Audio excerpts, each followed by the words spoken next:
भारत ने फिलीपींस को अब ब्रह्मोस मिसाइल सौंपी है। इस वक्त एक और बड़ी खबर आपको बता दें, जहां फिलीपींस पहुंची सुपरसोनिक ब्रह्मोस मिसाइल 2022 में $375 मिलियन की डील हुई थी और उसी डील के तहत इस वक्त की ये सबसे बड़ी खबर आपको बता रहे हैं, जहां भारत ने फिलीपींस को ब्रह्मोस मिसाइल सौंपी है और फिलीपींस पहुंची सुपरसोनिक ब्रह्मोस मिसाइल। और प्रधानमंत्री नरेंद्र मोदी ने ब्रह्मोस मिसाइल को लेकर बयान दिया है। कहा है कि अब भारत रक्षा क्षेत्र में निर्यात कर रहा है, एक्सपोर्ट कर रहा है। आज ब्रह्मोस की डिलीवरी हो रही है। इस बात का जिक्र प्रधानमंत्री नरेंद्र मोदी ने भी किया है। ब्रह्मोस की डिलीवरी की तस्वीरें हमने आपको दिखाई कि कैसे ब्रह्मोस मिसाइलें फिलीपींस पहुंची हैं और प्रधानमंत्री नरेंद्र मोदी ने दूसरी तरफ इसका जिक्र किया है। पीएम मोदी ने ब्रह्मोस मिसाइल को लेकर बयान दिया है। कहा है कि देखिए आज देश कहां पहुंच गया है, आज ब्रह्मोस की डिलीवरी हो रही है और अब भारत रक्षा क्षेत्र में निर्यात कर रहा है। भारत ने 21,000 करोड़ रुपए के हथियार दूसरे देशों को बेचे हैं।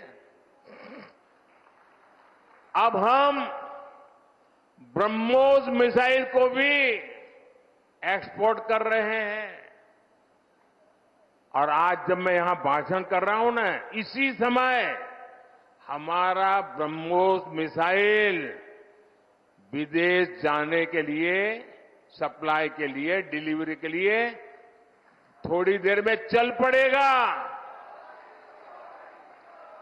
इस मिसाइल का पहला बैच आज फिलीपींस जा रहा है। मैं सभी देशवासियों को इसकी बहुत बहुत बधाई देता हूं।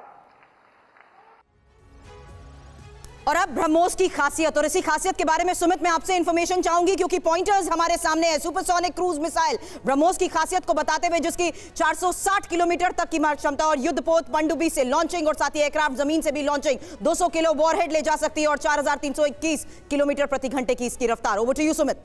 देखिए बिल्कुल ना सिर्फ फिलीपींस बल्कि कई ऐसे देश और हैं, वियतनाम है, इजिप्ट है, कई ऐसे देश अपनी इंटरेस्ट दिखा चुके हैं ब्रह्मोस में। और खास बात यह है कि भारत ने पहली डिलीवरी, आप इसको कह सकते हैं कि भारत एक बाइंग नेशन से बिल्डिंग नेशन की तरफ जो स्ट्रैटेजी पे बढ़ रहा है, उसमें दुनिया भर के इन तमाम देशों को जो भारत के साथ कंधे से कंधा मिलाकर चल रहे हैं, उनको वेपन सप्लाई करने की बात कह रहा है। और ब्रह्मोस मिसाइल के साथ साथ कई ऐसे और रडार सिस्टम है, स्वाति रडार सिस्टम्स, कई ऐसी चीजें हैं जो भारत इन कंट्रीज को सप्लाई करने वाला है। और निश्चित तौर पर देखिए सुपरसोनिक मिसाइल तो ये है ही, इसका लैंड वर्जन अगर आप देखें, लेकिन इससे दूसरी सऊदी की कंट्रीज में, खासतौर पर इजिप्ट के अंदर कई ऐसी कंट्रीज, अफ्रीकन कंट्रीज जो इसको लेना चाहते हैं, तो निश्चित तौर पर भारत के डिफेंस सेक्टर को एक बड़ा बूस्ट मिलेगा। ना सिर्फ हम अपनी क्षमताएं बढ़ा सकेंगे बल्कि अपने सहयोगी देश जो हैं, मित्र देश जो हैं, उनको भी मदद कर पाएंगे।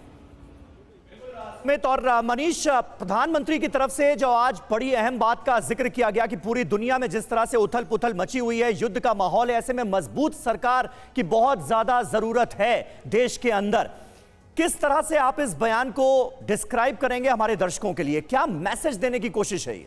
समीर, मुझे याद है कि 2022 में जब प्रधानमंत्री मोदी रूस के राष्ट्रपति पुतिन से मिले थे और उस वक्त रूस और यूक्रेन का युद्ध चरम पर था, तब प्रधानमंत्री मोदी ने कहा था कि ये युग जो है वो युद्ध का नहीं है। और देखिए कि महज 2 साल नहीं बीते हैं, 2 साल बाद आज प्रधानमंत्री रैली में ये कह रहे हैं कि पूरी दुनिया में युद्ध के बादल छाए हुए हैं, हम युद्ध के कितने करीब आ गए हैं। और वैसी स्थिति में भारत में भी एक मजबूत सरकार इसलिए चाहिए क्योंकि भारत को भी इन चुनौतियों का सामना करना है। इसीलिए टीवी 9 अपने दुनिया भर के दर्शकों से कह रहा है कि देखिए हालात कैसे बदल गए हैं, हम किस तरह से तीसरे विश्व युद्ध की ओर बढ़ रहे हैं। ये केवल हम नहीं कह रहे हैं, ये प्रधानमंत्री भी अब मान रहे हैं। प्रधानमंत्री भी इस बात को रैली में कह रहे हैं कि दुनिया भर में युद्ध के बादल छाए हुए हैं, कितना बड़ा संकट आ चुका है। और इसीलिए जो युग युद्ध का नहीं था, उसी युग में अब महायुद्ध होने वाला है। ये संभावनाएं अब प्रधानमंत्री को भी लगने लगी। बिल्कुल,